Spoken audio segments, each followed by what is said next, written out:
영상 시작하기 전에 좋아요와 구독 한 번씩 부탁드립니다. 여러분의 클릭 한 번이 정말 큰 힘이 됩니다. 그럼 바로 시작해 보겠습니다. 올해 두산 팬들에게 9위라는 성적은 단순한 순위가 아니었습니다. 자존심이 흔들리고 팀의 미래가 불안해 보였던 한 해였죠. 그런데 스토브리그가 시작되자마자 두산은 완전히 다른 팀이 되었습니다. 아니, 아예 폭주 기관차처럼 달려가고 있습니다. 152억 원을 이미 시장에 쏟아부었고 심지어 아직 끝이 아니라고 선언했죠. 이쯤 되면 누가 봐도 두산의 목표는 단 하나, 바로 즉시 우승입니다. 그들의 움직임을 보면 위지가 아니라 결의에 가깝습니다. 두산의 첫 폭탄은 박찬호 영입이었습니다. 4년 최대 80억 원, 그야말로 유격수 최대어였죠. 은퇴한 김재호의 후계자를 찾기 위해 두산은 시장이 열리자마자 움직였습니다. 심지어 박찬호 이름이 새겨진 가족 유니폼 6벌을 준비해 마음을 얻기 위해 모든 정성을 다했습니다. 그리고 결국 경쟁을 뚫고 데려오는 데 성공했습니다. 80억 중 78억이 보장이라는 점이 말해줍니다. 두산은 지금 당장 강해지겠다는 메시지를 세게 던진 겁니다. 이어 두산은 내부 FA 조수행을 4년 최대 16억 원에 붙잡았습니다.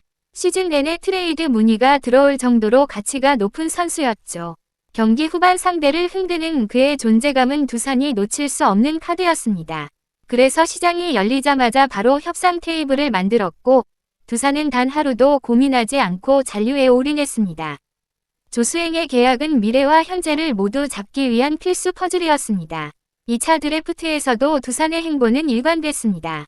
이 라운드에서 베어스 왕조의 핵심이었던 베테랑 이용찬을 다시 데려왔고 4라운드에서는 빠르고 움직임이 좋은 외야수 이상혁을 지명했습니다. 양도금 총 4억 원. 금액보다 중요한 건 전력 보강을 멈추지 않겠다는 두산의 태도였습니다. 체질 개선을 넘어서 재창단급으로 팀을 재정비하는 듯한 흐름이었죠. 그런데 두산의 가장 큰 승부수는 바로 27일 발표된 계약이었습니다. 내부 FA이자 이번 시장 투수 최대어였던 이영하를 4년 최대 52억 원에 붙잡은 것입니다.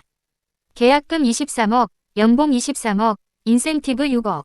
여러 구단과의 경쟁 속에서 결국 두산이 이영하에게 사인을 받아냈습니다.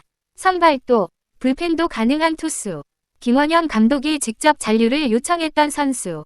시즌의 중심축이자 전력의 핵심을 지켜낸 순간입니다. 이 계약한 것만 봐도 두산이 얼마나 독하게 준비하고 있는지 드러납니다. 그리고 이제 두산의 마지막 내부 FA 타깃은 최원준입니다. 한때 두 자릿수 승리를 2년 연속 기록한 토종 에이스였고 최근에는 불펜에서 헌신적으로 팀을 위해 뛰었던 선수죠. 성실함, 워크에식, 팀퍼스트 정신. 이영하 역시 원준이 형과 계속 야구하고 싶다고 말할 정도로 두산 내 신뢰가 두텁습니다.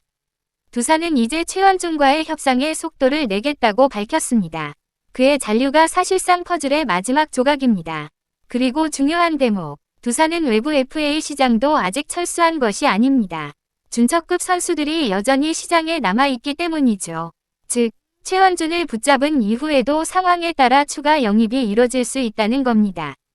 두산의 스토브리그는 아직 끝나지 않았습니다. 오히려 본게임은 지금부터일지도 모릅니다. 9위라는 굴욕 이후 두산은 우리를 낮게 보지 마라는 메시지를 스토브리그에서 몸소 보여주고 있습니다. 돈만 쓴 것이 아니라 의도를 정확하게 드러냈습니다. 내년 우승, 할 수 있느냐의 문제가 아니라 하겠다는 선언에 가깝습니다. 그리고 지금 이 변화의 흐름을 보면 두산의 반등은 단순한 가능성이 아니라 반드시 지켜봐야 할 스토리가 되고 있습니다. 과연 두산은 마지막 퍼즐 조각, 최원준까지 붙잡을 수 있을까요? 그리고 외부 FA 추가 영입이라는 마지막 한 방을 터뜨릴까요? 이 스토브리그의 두산은 단순히 움직이는 게 아니라 도전장을 내미는 팀입니다. 앞으로의 발표가 더 기대될 수밖에 없습니다.